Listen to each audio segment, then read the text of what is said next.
We're not necessarily here, yes, to make things better, but this is a temporary experience. This does come to a, let's just say, completion. These videos use illustrations to help show the truth Darius has brought back from the other side. Darius's mission is to awaken the realm's consciousness, to remind you of who you are and where you come from. You are not just a body, you are a soul, experiencing a temporary journey in this human vessel. Your thoughts, your consciousness, do not end with death. They live on. You live on, eternally. We are individual, unique gods, connected to all, yet forever ourselves. Like I said, I'm usually very light with this because I don't like to put people into hope and things like that, because I like to make it clear before I say what I say. None of what I'm about to say is a form of hope harvesting or even putting somebody into a state of not doing something. Yeah, where like you hear something and you're like, okay, then I just do nothing. Relieved. I can put my feet up. Yeah. So that needs to be really clearly understood. So how close do you think we are to the end of the road for this particular incarnation of this realm? I don't necessarily know. I mean, but based off where things are, I mean, you're looking at the collapse right now. This whole thing does come to a state of completion and remembrance of everything again. Soul's waking up and everybody's waking up and everybody's waking up. Everybody is going to see it. I've showed this before. You're already getting disclosure stuff. But yeah, there's going to come a time, and I say this with absolute truth in myself. You know, if people need me to, are religious or Catholic, I'll put my hand up, put it on the Bible. If you are, have other religion, whatever that is, then that's what I'll do with stating what I'm about to state, because it's, you know, there's going to come a time where things are revealed to people, and when those things are revealed to people will be a biblical event on many fronts.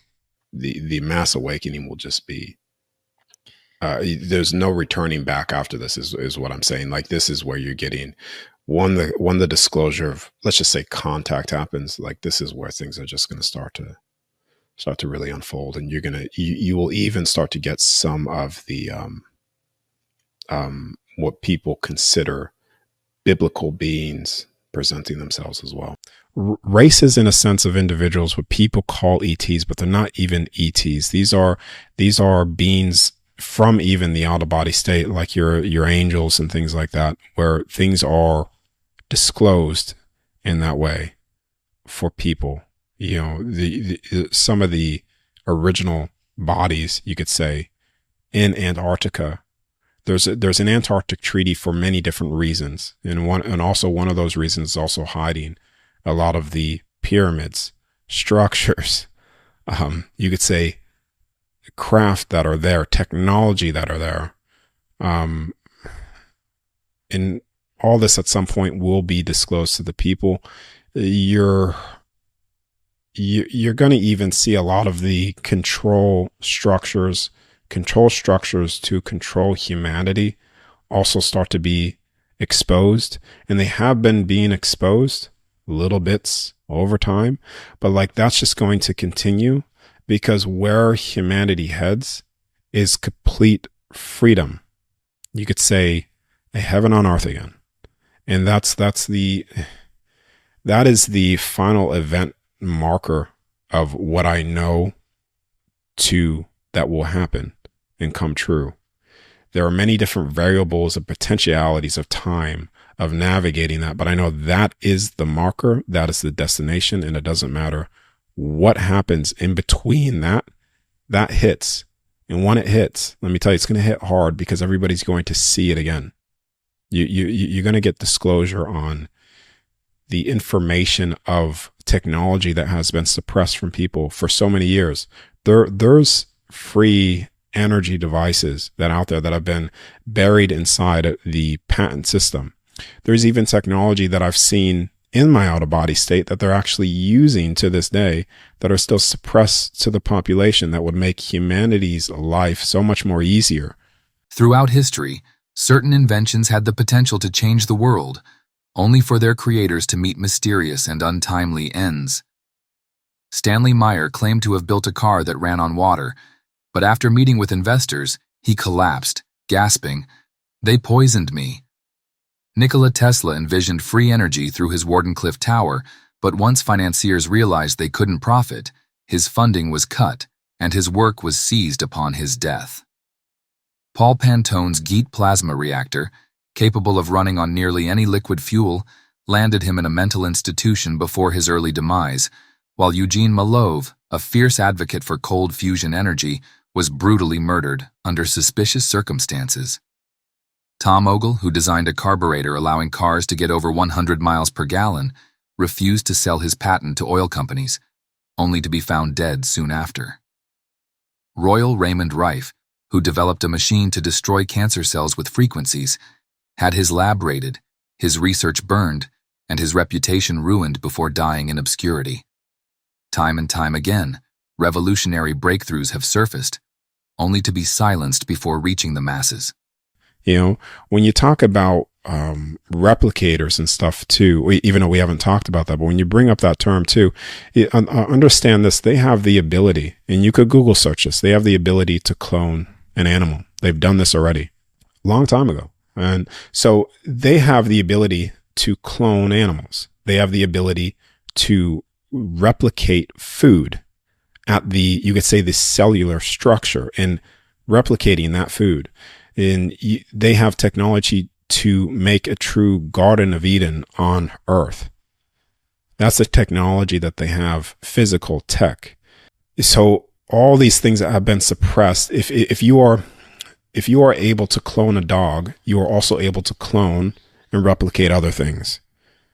Yeah, you're able to reprogram the certain cells within the body as well.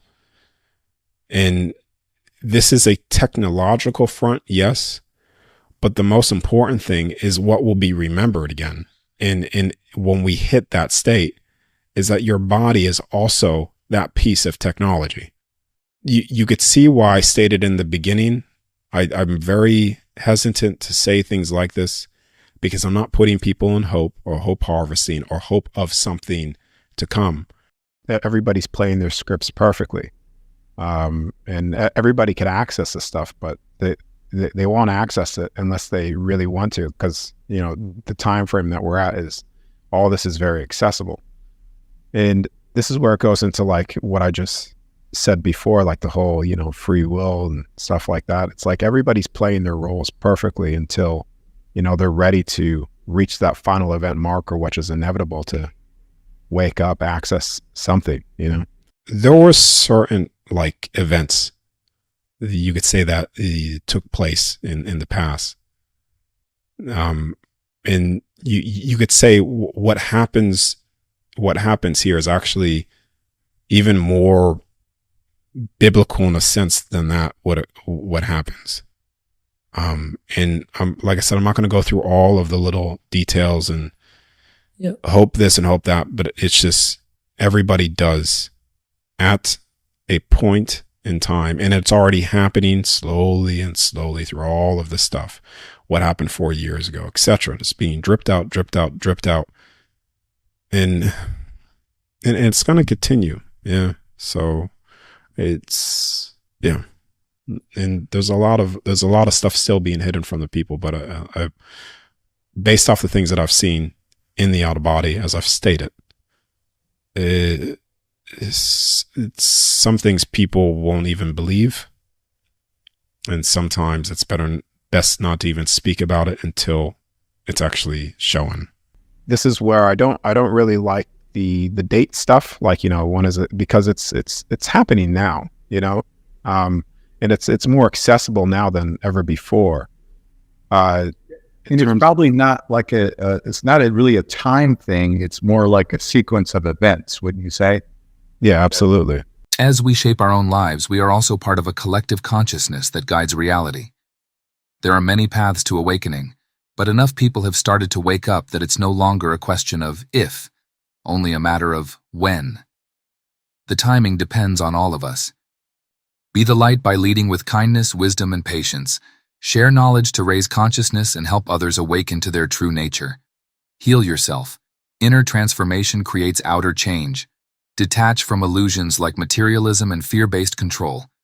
Live with integrity, speaking the truth even when it's difficult.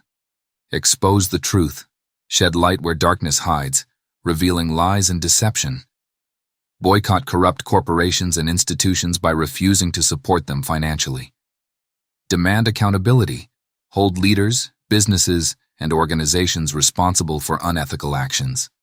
Support ethical alternatives by choosing businesses and media that operate with integrity.